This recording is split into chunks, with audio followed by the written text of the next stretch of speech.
situação da Petrobras vai ser uma situação lenta e difícil, até porque a empresa se encontra numa situação caótica, né? A empresa hoje tem uma dívida de quase 200 bilhões de dólares, o governo continua não gerando caixa ao não permitir a empresa aumentar o preço da gasolina, que já tem andado defasado, né? O governo continua endividando a empresa, então está jogando o problema para frente, por isso que eu volto a afirmar que a recuperação vai ser lenta e difícil. Então esse ano de 2015, 2016, me parece que o governo, de uma forma até irresponsável, continua adotando a estratégia do endividamento, então já pegou quase 20 bilhões de dólares no mercado de crédito, né? E esse endividamento vai dar uma impressão que a Petrobras não vai ter problemas em 2015, 2016. Mas a questão é que em 2018 vence uma parcela muito alta da dívida, uma parcela em torno de 30 a 35 bilhões de dólares. Então é lá que a coisa vai ficar complicada, né? E se a gente quisesse descomplicar em 2018, deveria estar tendo uma política diferente agora, política de aumentar o preço da gasolina, de aumentar o preço do diesel, política de vender ativos, mas vender verdadeiramente, não esse modelo de 49%, vender 100% dos ativos para tentar maximizar ao máximo o valor das receitas para quando você chegasse em 2018 para pagar essa parcela alta da dívida, a situação tivesse mais confortável. Mas pelo que eu estou olhando, pelo que a gente está percebendo, volto a dizer, a recuperação da Petrobras está longe de ser alcançada, né? E a gente está enganando hoje o próprio acionista da Petrobras com essa insistência numa política de endividamento da empresa. O Brasil, quer dizer, ele hoje é um importador de combustível, né? A gente importa gasolina, importa diesel, a gente importa todos os derivados de petróleo, né? O Brasil até 2009 era exportador de gasolina e a partir de 2010 nos tornamos um grande importador de gasolina. Pra você ter uma ideia, de 2010 para cá, a importação de gasolina cresceu mais de 300%. Né? E vai continuar crescendo, porque as refinarias da Petrobras não conseguem mais produzir 1 litro de gasolina sequer, porque já chegaram no seu limite. Então qualquer consumo adicional de gasolina hoje no Brasil, ele vem do exterior, ele é importado. Né? E a minha preocupação não é com a falta de gasolina no exterior para abastecer o mercado brasileiro. A minha preocupação é com a questão da infraestrutura. Nós temos no Brasil uma infraestrutura muito precária, de terminal, por exemplo. Então se o consumo do Brasil crescer e deve crescer, a partir de 2017, as cidades mais no interior do Brasil podem ter problemas de abastecimento. Por quê? Porque os terminais não têm capacidade de descarregar tanta gasolina quanto o Brasil vai consumir. E um segundo ponto também é o próprio abastecimento interno, que basicamente hoje é feito de caminhão.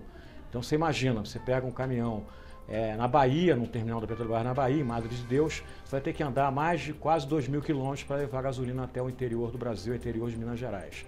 Então eu acho que a partir de 2017, 2018, a gente tem um risco de um desabastecimento de combustível no Brasil. O álcool hoje, o etanol, o hidratado, está crescendo muito o consumo em relação à gasolina. Mas vamos combinar que a gente não tem produção de etanol hidratado suficiente para atender o crescimento da demanda de combustíveis. Então é inexorável que você seja obrigado a importar volumes grandes de gasolina. Eu acho que o governo tem enfrentado a crise energética de maneira totalmente incorreta, né? Isso começou lá, no caso do setor elétrico, né? Em 2012 com a MP 579, onde o governo resolveu baixar a tarifa no momento que o custo da energia estava crescendo, porque você estava ligando térmica, porque os reservatórios já estavam vazios, né? Isso você criou um boom de consumo, o consumo cresceu muito, também não veio chuva, né? E a situação só piorou, né? E agora, esse ano de 2015, a partir de janeiro, o governo resolveu fazer um grande estelionato em relação ao consumidor, né? Ele transferiu a barbeiragem dele para o bolso do consumidor, né? Então, a tarifa de energia elétrica praticamente já dobrou, né? A gente vê isso nas nossas contas de casa e está se tornando um impedimento ao crescimento econômico, né? Você não consegue crescer um país com energia tão cara, né? Isso essa barbeiragem que o governo fez nos últimos anos e a continuidade da má condução da política energética está fazendo que o Brasil ande na contramão do mundo, né? Hoje a energia no mundo está barata, porque você está vivendo uma abundância de petróleo, está sobrando petróleo no mundo. Então os países estão se aproveitando da energia barata para crescer, olha para o caso americano, e até para baixar a inflação. E nós no Brasil estamos com a energia mais cara do mundo, ou seja, aqui no Brasil a energia está servindo para impedir o crescimento econômico e para gerar a inflação que já está na casa dos 2 dígitos. Isso é uma pena, porque o Brasil teria todas as condições de transformar a energia, né, num insumo que ajudasse no crescimento, num insumo que promovesse competitividade dos produtos brasileiros em relação aos produtos de outros países, né? A gente não pode esquecer que o Brasil é um país rico em energia. A gente tem uma diversidade energética muito grande. A gente tem muita água no norte, a gente tem vento no nordeste, a gente tem biomassa no sudeste e centro-oeste, a gente tem sol no Brasil inteiro. O problema todo é que a gente não consegue, os governos brasileiros, em particular o governo do PT, ele não conseguiu em nenhum momento transformar a vantagem comparativa que a natureza deu para o Brasil numa vantagem competitiva. Ao contrário, o governo do PT conseguiu destruir o setor de energia no Brasil, né? Destruiu o etanol, né, ao abandonar o segmento, né, e olhar só para o pré-sal, né? Lembra que o presidente Lula falava no primeiro mandato que o Brasil ia ser a Arábia Saudita verde.